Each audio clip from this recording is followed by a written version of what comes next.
hopeless romantic redhead. And I'm Danielle, the whodunit detective. And welcome to Main Character Syndrome. If you feel like you are the main character in your life, you are in the right place.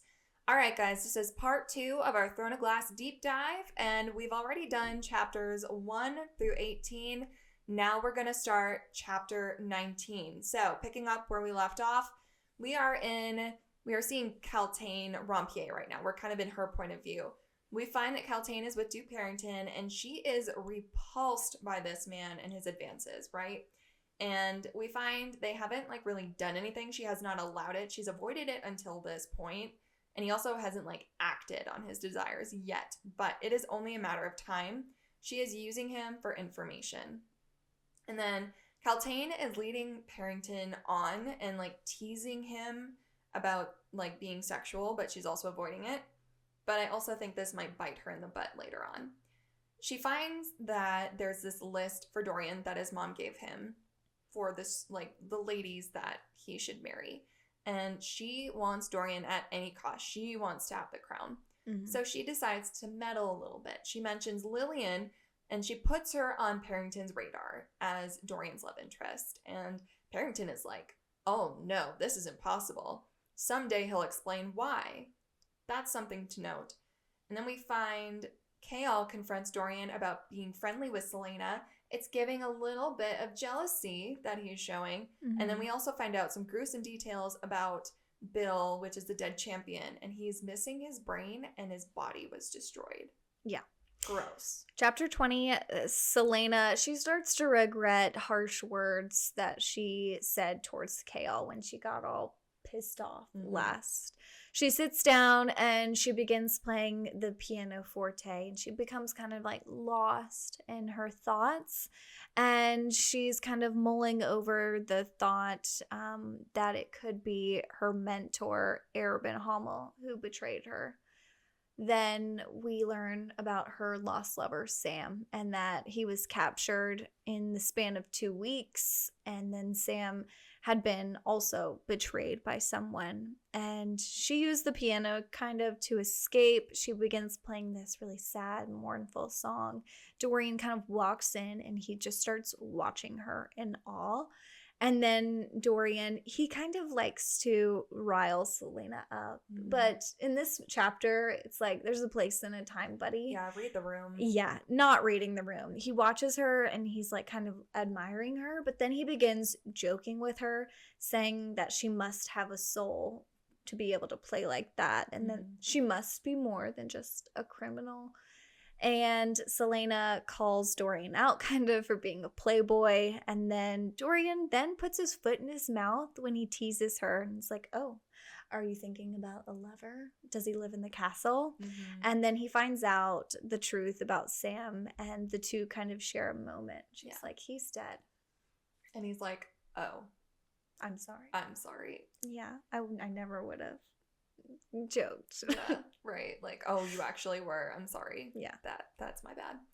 Chapter 21, the next test is climbing the side of the castle. Here is where, again, Arobin sounds like a real treat, because we find he forced Celaena, a child, out on the ledge of a building for hours to get accustomed to heights. So this challenge is really nothing for her. We find out that another champion, Ned Clement, the Scythe, he falls to his death during this challenge, and then one contestant did not show, so we immediately think, okay, another contestant was killed. Then we find Grave, who basically cannot do the same maneuver that Cain did, which was throwing a rope around a gargoyle and swinging to safety. He tries to kill Nox instead by cutting his rope with a dagger. Mm-hmm. Chapter 22, we're still in this scene. Celaena then jumps to save Nox, and miraculously her rope ends up holding them both. Cain wins the challenge, and Nox and Celaena were the last to finish, but the one person died. So basically, they both got to stay in the competition. Mm-hmm. Arobin Hommel, we mentioned him several times, but he's known kind of as the king of assassins. She has to pay back we learned that she actually had to pay him back for all of her extensive training over the years. So he sent her to different places, and it ended up costing over 500,000 gold coins. And Selena's like, I paid back every single cent of it. And he spent it in gambling in like 3 hours. Yeah, and she was like, and it was just all nothing to him. Kale and Selena, they have this like little flirtation beginning to go on here too. And then the contestant that didn't show up was then found dead and dismembered. Selena passes the next couple of tests. Things are getting better with her. She's becoming stronger, healthier. She keeps training. And then there's 9 weeks left until the final duel. And she's beginning to doubt herself because Kane's really starting to show that he can do a lot. Yeah, he's strong. Chapter 23, then we have Selena is having a nightmare and she's back in the mines. And then Kale coaxes her out of it and is like, wake up, it's just a dream. And then it is Samhain, which is a special holiday where the gods are closest to the earth, which is also kind of known as like Day of the Dead. She is not invited to this feast, but is invited to temple to worship, essentially. And she's like, no, I don't want to do that if I'm not invited to a feast. There is a test the next day. Duke Parrington has been pushing for more forces in Eelway to squash the rebels and wants to hold Nehemia hostage. Dorian is like, I don't think so. And then he is annoyed that he can't get Selena like he could other women. So Dorian's like, man, I really like her, but like she's like playing hard to get, right? And then Selena calls Kale her friend, finally. This is like a moment between those two. Selena then remembers Kale's brother's name, which is Taryn, but he never actually told her that. And he's like, I didn't know you knew the name of my brother. He was like, oh, like you remember that? Like he's like questioning. He's like, oh, yeah. I guess I told her that. Yeah. But I made note of that. I was like, I don't remember him ever telling I don't think her. he ever did. I think she knew that information. Yeah. Also, she knows that he's handsome. So we kind of get like the hint of a love triangle here. Nehemia then asks Selena to teach her common language because she is having trouble with it. Then they run into Kane, who is bent on his knees in front of the clock tower. We find he dug into the dirt, exposing the word mark, which Nehemia has some knowledge of. Selena then asks Nehemia about the marks, and Nehemia is basically like, drop it. It's a forgotten religion. She stares at Selena's forehead constantly in this book as well, so pay attention to that. But Nehemia, bold of her to say to Selena, she's like, you are hiding something. You are much more than you seem. And then the two basically make a deal to teach each other their languages. Yeah. So this is the first time that we see Nehemia staring at Selena's forehead. And then immediately she like looks shocked and she's like, you're hiding something, Lillian. Like, I'm going to figure this out. And so we're like, what the hell is she looking at? Chapter 24, Selena can't sleep. She's kind of tossing and turning, and she sees this tapestry on her wall of a woman that begins to like flutter and kind of move like there's a draft. She finds this hidden passageway and tunnels behind that tapestry that goes under the castle, and she finds an escape route basically and chooses not to. She's thinking of Kale and Nehemia, and then as she's like starting to go back up to her room, she begins hearing these voices kind of whispering at her. And she's like, nope, not today, Satan. Turns the other way and then goes back to her room. But as she's like on her way to the room, she ends up like leading through this tunnel and like has like a fly on the wall view of what's going on at the feast. And she sees all of these other champions there and realizes that she's the only one not there and that she was purposely left out. And then she sees Dorian and she starts to like feel longingly towards him. And, you know, she's tough, but she's actually pretty hurt at this that she doesn't get to go. And then she notices Kale getting up and she's like, oh crap. He like said something maybe about coming to see her after the feast. And she's like, he's probably coming to my room. And so she starts to rush back. And then before Kale gets there, somehow Dorian is there at her room. So when she gets back, Dorian's there and so does Kale. The two men kind of run into each other there at her room, like Spider-Man fingers pointing like, what are you doing here? What are you doing here? But then Kale's like, go away. Yeah, he's like, this is dangerous. Get out of here. And then he sneaks into her room and gives her this amethyst ring. Yeah, that's like a party favor that they gave to all the ladies at the party. But it's really funny because Kale's like, you shouldn't be here. And then goes into her room. Yeah.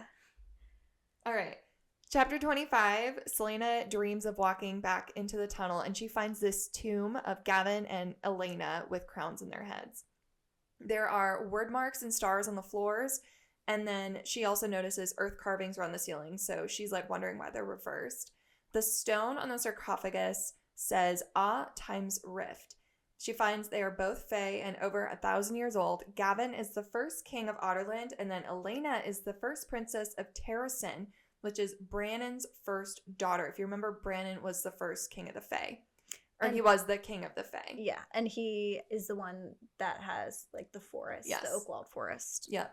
And then Elena is the wife and queen of Gavin. And she sees Gavin's sword, which is named Damaris. And Damaris was used to slay the Dark Lord Erewhon. That is important to remember. Elena then speaks to Selena and says, I've risked much by coming here. She says that 8 guardians are distracted right now, meaning the gargoyles to guard the clock tower, which are allowing her to speak to Selena, insinuating that maybe the clock tower is like a portal to another world. She says there's this darkness in the castle that she must destroy it. Selena, must become the king's champion. And she says, nothing is a coincidence. You were brought here for a reason. Everything that has happened to you is fate. Then Elena gives her this amulet and says it will protect her. Then she says that Elena was led here by someone else with Selena to speak to each other so Selena could learn and see the truth. So we don't know who that is. Yeah, there's like this third person, third factor spirit that's moving them together. Yeah. And Elena abruptly tells Selena to go before they find them there. Like, who's they? Then Selena hears growling and screaming, and someone led them both in that room and wants Selena to know the truth. So did that person purposely create this scenario where Elena and Selena meet? Did they want Selena to hear the growling and the screaming? We don't know. Chapter 26, Selena rudely woken up by Chaol asking her where she was the previous night and says that another champion, Xavier, was killed. So he's like, basically like, did you kill this person? Like, are you a monster? And the test ended up getting canceled that day. And Selena's like, no, I'm not a monster. Like, have you ever thought about accusing Cain? Yeah. He's weird, right? And Selena remembers that she had heard screaming. Did it have something to do with that attack that night? Oh, good point. Yeah. Did you put that in there? That's what I put in there because she says that in the book. She's like, she remembers hearing the screaming, and does it have something to do with the attack? Oh, okay. I missed that part.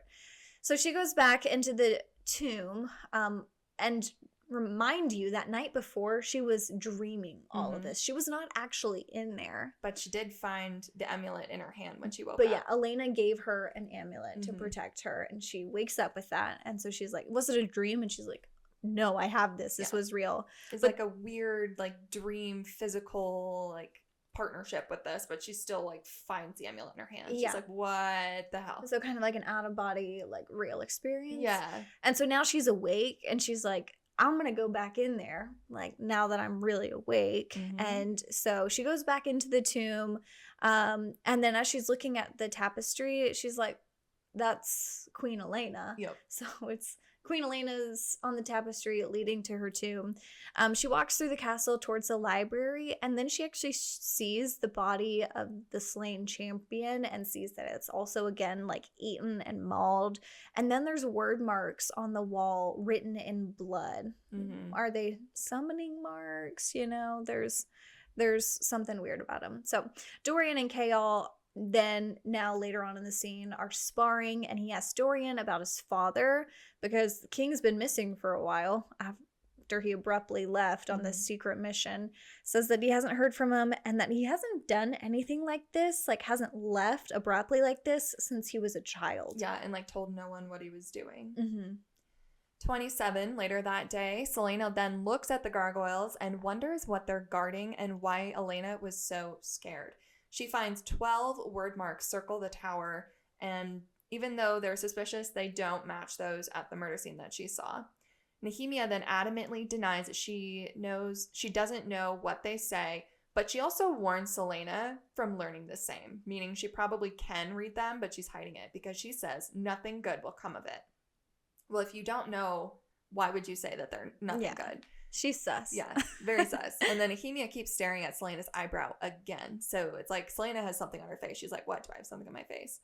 Selena then tells Nehemia about the champion being killed and the body parts that were removed because she keeps asking questions. And Nehemia is like intently listening. Yeah, she's not appalled by this at all. It's like she kind of knew, which again, sus. And Kane then runs into them and then taunts Selena, saying that he knows who she really is and that his sponsor is willing to do anything for him to win. Selena then notes Kane seems to be getting bigger since she last saw him, and then says that his sponsor, Parrington, is willing to do literally anything for him to win, right? And then tells her, I know that you are Selena Sardathian. I know you're an assassin. I know you're not just like this lady. Like you're pretending, you're acting like, you're not as good, but don't worry, I know. So there goes the element of surprise.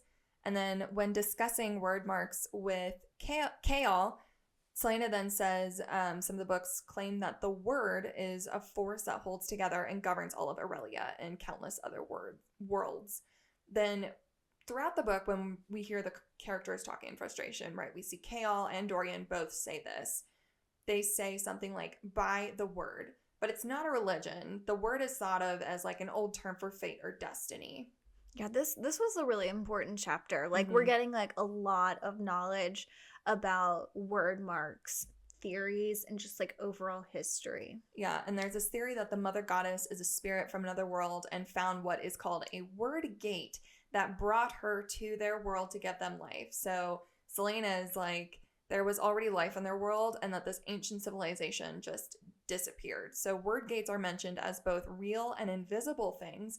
Humans cannot see them, but they can be summoned with the word marks and open like other realms with like things being able to pass through, things being like creatures, like maybe something to eat the contestants. Then the book The Walking Dead appears in her book selection, and Selena does not know how. So word gates, as we think that they're basically portals, right? So in this moment, we're like, is someone summoning an evil creature to kill champions through these word gates? But we don't know who is summoning these creatures. So as someone who's read the whole series, when I was reading this and I made like a bunch of notes on this history, is this important? Like say like you're wanting to like jump back into this book, but maybe you don't have time to read the whole book. Like, is this an important chapter? Like, yes. Does this stuff come up? Yes, it does. Okay. Yeah, this is important. This is SJM's world building for the entire series. Yeah, that's what it seemed like. I was like, this is dense. It's dense, so I know it must be important. And I feel like in any type of book like this, like any type of fantasy book, anytime that history is written in the book, like that's going to be something that you really need to like make note of. Yeah, because oftentimes history repeats itself, right? Chapter 28, Selena and Dorian, they begin to play pool, and he like does like the, oh, like let me help you kind of thing. They end up staying up late together, playing pool, eating. Oh, and mind you, Selena sucks at pool. Yeah. So this is another moment where we like see her be like, ah, and she like bites the pool stick, and he's like, I wish I could have that as a painting. Me too. I would love to see that, actually. Yeah, it's really funny. And then they're talking, and he's like talking to her about a bunch of different topics about politics, like art and books. And he's kind of like, wow, you know a lot. And she does. She knows a lot about everything. And you're like, she's more than an assassin. Oh yeah, and they're getting to know each other. And then Dorian like promises to take her to a play after the competition, and he is falling hard. Yeah, our boy is falling for our girl. And then after walking her to her room, Dorian says her name, Selena, for the first time, and then actually notices her necklace, the Eye of Elena, and he's like, that kind of looks familiar. And remember, Elena is Elena Havilier, so definitely Dorian's like, that looks familiar. All right, chapter 29. The next test, the champions must spar with each other. So Selena is paired with Varen, who is an ally of Cain. They're both pretty icky, pretty evil. She kicks his butt. And then during all this time, Selena is kind of feeling alone. She misses Sam. The amulet is like strangely comforting to her while she's like in her room after this challenge, right? The tapestry has her home of Terrasen on it with Elena and a stag. This is very important. She realizes, like Elena, she will always belong to Terrasen. Think about that. Then we see in another scene, Kaltana sitting with the queen, and the queen acts like she would be such a good match for Dorian if she wasn't with Parrington. Like, the queen is being very manipulative. You think it's intentional? I think so, 100%. The queen is not dumb. I figured she was just an aloof kind of character. I think she knows Dorian doesn't like Kaltane. And Queen is just kind of being like, well, this is an option. Yeah. I don't know. The Queen plays a little bit of a part in this story. Okay. So Kaltane then has another headache and seems to be more severe. It's throbbing with the words "not enough" repeating over and over in her head, right? She's been having these vivid nightmares too. This is important. Pay attention to that. Chapter 30, another champion found dead. It's Varen. Claw marks, word marks found next to the gruesome body. It's definitely some kind of creature. And Selena figures out that the thing had time to kind of sharpen its nails before it ended up killing and mauling him. Mm-hmm. Seems like Varen approached what or whoever it was. So you're like, why would he kind of like approach this creature? Like he knew the person and then that person summoned and then like that creature had time to sharpen its nails and torment poor Varen. Yeah. Yikes. So his tendons were cut so he couldn't run. Oof. Like, ouch. ow. Yeah. So Dorian then, after all of this, he goes to Selena's room and, you know, we have just like a complete 180. I love how Sarah J. Maas does this. Like, start off a chapter, here's this really gruesome thing. And then same chapter, it's like, okay, now we're going to like talk about love. Yeah, we're going to get some romance going. So this is all in the same chapter. Yeah, so it's like a 180. So after that, Dorian goes to her room. And then once again, they start to get kind of personal, Dorian and Selena. She tells him why she loves music and that she kind of loses herself in it and that she used to actually want to be a healer growing up, which I think is a very bold thing to say to him, considering we learn at the beginning that the king had seers and healers killed. Yes, and this also is a pivotal thing for her because she never really wanted to be an assassin. She wanted to be a healer. She wanted to create. She wanted to heal. Not kill. And then she ended up destroying, right? And same with the reason she loves music is because she can create something beautiful rather than destroy. Yeah. So then Dorian tells her that he wants to marry for love. And we learn that he's a hopeless romantic. He's a little cinnamon roll. Yeah. So he's a complete opposite from his father. And Selena, through this process, is starting to learn that, which I think is why she's opening up to him and kind of exposing herself to him. That sounded weird to say, exposing herself. No, yeah. But, you know, exposing her soul. Her soul. There we go. Yes, they're exposing their feelings. Yeah. And so then Dorian comments on how strange her eyes are with the gold in them. So he notices that. And mind you, she will never look the king in the eye. Right. But she looks Dorian in the eye. And Selena kind of has this realization that she likes Dorian. Yep. Then in the same chapter, Chaol's kind of around Duke Parrington, and he then sees like this shadow pass over his eyes multiple times and is like, that was weird. Like, what? And then's like, I don't trust him. He's sketch. And then the Duke wants to once again kind of hold Nehemia hostage. It's brought up, but Dorian says no. And then there's another mention of the black ring that Parrington is wearing as he kind of stares at it on his hand. Yeah. Yeah, definitely sus. And so he has one. Cain has this black ring. And the king. And the king. Yeah. All have these 3 black rings. Those are important. Remember that for future books because those are going to come up once again. Chapter 31, Elena visits Selena again in her room in her dream, she warns Selena to look to her right to find the answers. Well, the next test is poisons. Selena cannot figure out the last two, and she looks to her right where Paler is, who, as we remember, is more of a poison master. And the poison that she's looking at is odorless, and she thinks it could just be water. But Paler puts that where the most poisonous is. And then Selena's like, well, okay. And she kind of like follows. She copies.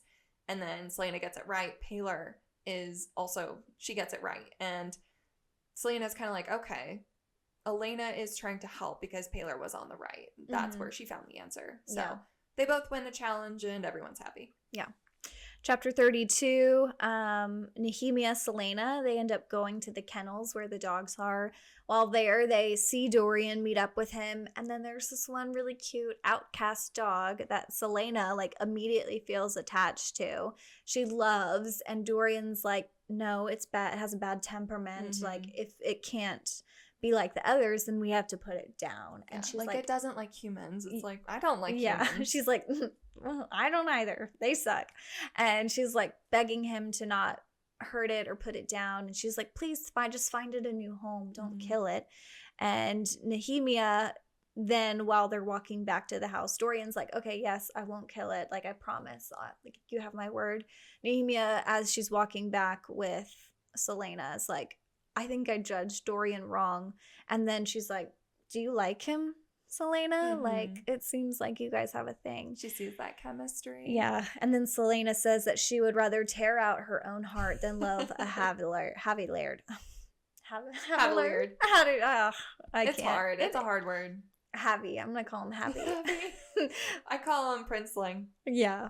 So then Selena runs into Kane. Her and Nehemia, like, Kane runs in front of them, and he has like a hand around his throat and is like squeezing, like he's like choking himself. He's wearing this black ring again, and once again Selena sees him and is like, holy cow, he's even bigger than just a few days ago. And he runs away, and she says that it's faster than he should be able to.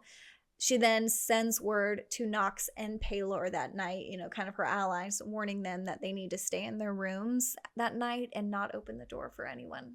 Yeah, like, this is like, not good. She's like, there's something sus, and I think that it has to do with Kane. Oh, then we go chapter 33. Caltaine is in her room, and she just smoked, like, this opium pipe to cover her headaches once again. Parrington comes to see her. He is definitely playing her, mentioning the prince and talking good about her. Because he's like, oh, Dorian said something about you and bashed Lillian. And obviously that's a lie. But then Caltaine comes up with a lie saying that Lillian's like disreputable and not pure, not knowing that Lillian is Selena, but she kind of fishes that information out. But she says that they need to protect Dorian from Lillian. And so in another scene, Nehemia comes to Selena's room, and they learn that the king had Eoway rebels massacred. So Nehemia is distraught. She's like, 500 of my people were killed, even children. And she is just like, I am beside myself right now. She's hurting. Yeah. And she went to Selena because she's like, you're my friend. Yeah. And like, you might understand this pain. So that's where that chapter ends. And then we go to chapter 34. And this was interesting, and I had some feelings about this. It's also kind of relatable. Yeah, it's relatable, but Sarah J. Maas, she snuck an Easter egg in here. Yeah. Knowing what I know after reading book 2, but I won't expose this. However, just think about some things. Chapter 34, Selena, she is in agonizing pain from her period. Like, she's like, oh my gosh, like, this is terrible. Like, we all are sometimes. I mean, trust me, I've had my fair share of pains. And this is something I would say to maybe note of if you've read ACOTAR. Philippa seems to have kind of like changed her tune towards Selena. Kale then comes in to talk to her, and she's sick. And he's like trying to talk to her and like, oh, are you sick too from hearing about the king kill all of these rebels? And we get like a complete switch in Yeah. Kale. Like, we do not expect him to be like, I'm like torn up about this too. And so it's just kind of shocking for him to be like questioning the king. We and kind of expect him to be like a mindless soldier. yeah, and he's like, this is not good. And then he ends up saying, I may have been wrong, but there's no elaboration to what. And so we're like, is he regretting his decision to support the king? Yeah. You know, so it's kind of weird. And then he asks her, he was about to ask her something, and then Selena just throws up everywhere. Because she's sick. Yeah. Kale runs away embarrassed from her period. This is where I said nothing makes a dude run faster than when a girl mentions she's on her period. No, but literally, but also not. I have literally, this is a complete aside. Right before you came today, Andrew was running errands, and I was like, Andrew, can you pick me up some tampons while you were at the store? And he's like, didn't I just buy you some? I'm like, well, a period happens once a month. And you really end up using almost a whole box. Yeah, that's true. And he was like, oh, okay. And before he left, he was like, is this what you want? And it was just really funny. But yeah, men run fast. They get so uncomfy when that is brought up. But Dorian, not so much. He ends up coming inside like her bedroom right behind Kale, and he's like laughing about Kale's like the king's guard. And he's squeamish. Like, oh, don't talk about that. Yeah. But then Dorian comes in and he's flirting with her, and he sees her reading smut and is like shocked. She tells him that he could learn a few things. Yes, you can, boys. Yes, you can. Funny. And then he ends up telling her that she's beautiful. Oh. Dorian then daydreams about being with Selena and touching her.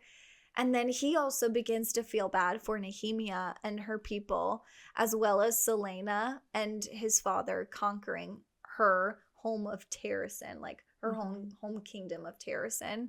And then he believes his father has potentially done bad things to Selena and her family as a child. And he kind of mentions that. And he's like, I think my dad did something bad to her family for her to like feel so scared towards him. That's a fair guess. And then he kisses her cheek. We learn about a masked ball on Yulmus, and it seemed like Kale was maybe Kale. I called him Kale. A lot of people do. Seems like Kale was going to invite her, but he didn't get the chance before he ran out of the room. But will she go anyway? Yeah, I was like, will she go anyway? She seems like a troublemaker. Okay, chapter 35. Kale is seeing Selena and Dorian together, and he is definitely jelly. He totally developed feelings for this girl because he's like watching them from afar as they're walking in this garden instead of like behind them like a guard normally would. And then we're getting from Dorian's point of view here. Dorian invites Selena out for a walk and then kind of asks her about the necklace, saying it looks like the necklace he's read about that a spirit gave Elena in battle against the Dark Lord Erewhon that Gavin and Elena then slew. Because if you remember, that is Erewhon was the Dark Lord that they killed with the sword Damaris. And the necklace is said to be the eye of Elena, and it has been lost for centuries. So remember that, because Selena now has this necklace. Selena then finds word marks under her bed. So she is like freaking out, and she's like, oh my god. They're going to summon this creature while I'm sleeping. And so she takes water and like washes it away.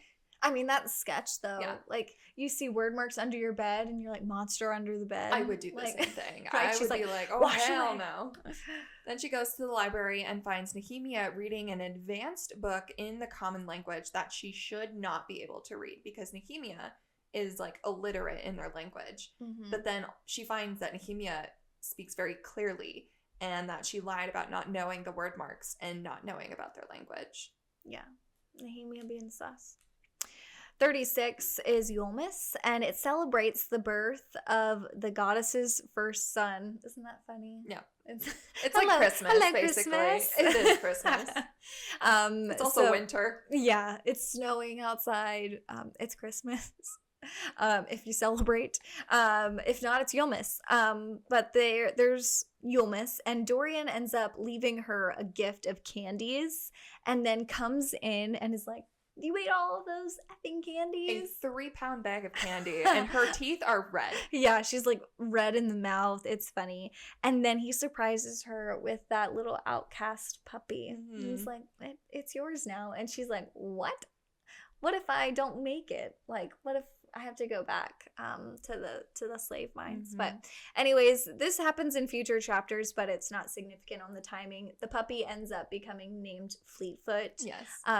And Selena ends up going to the Yolmus ceremony. She's invited to the ceremony, not the ball.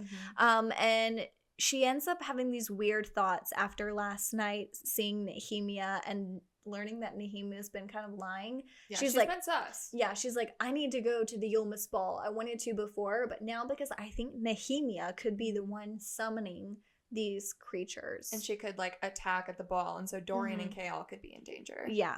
So she secretly plans to go to the ball. She thinks Nehemia is dangerous. This is one of my favorite chapters because I love the fact that Dorian gave her a puppy. Yeah.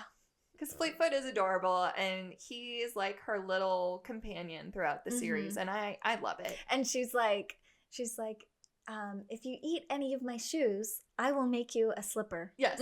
Like, yes. I will skin you alive. And I want it trained, and I don't want it to pee everywhere. And it's like, yeah. Good luck. So this has become like a chore for Dorian. This dog, this puppy that he was like, oh, like we can't really have it. He ends up giving to her, and she's like, okay, well, you're going to train it with all of your other dogs. Yeah. Like it's going to be with them. It's going to be one in the community. I love it. Also, puppies are not good Christmas gifts. No. They are in books, not in real life. I just want to say that. Yeah, don't surprise people with puppies. Yes, unless they are prepared for it and ready to train it, because puppies are a unless lot of you're work. ready to take care of it yourself. Yes. Really. Yes, So, you don't have a beautiful princeling to take care of your puppy for you. I might surprise my husband with a puppy. There you go. But it's really for me. So. Oh, absolutely. All right, on that note, that was part 2 of our Throne of Glass deep dive. So if you guys have any thoughts, feelings, emotions about these chapters so far, please let us know on Main Character Syndrome Pod on social media. For now, to the readers who listen, we'll see you later. Bye, everyone.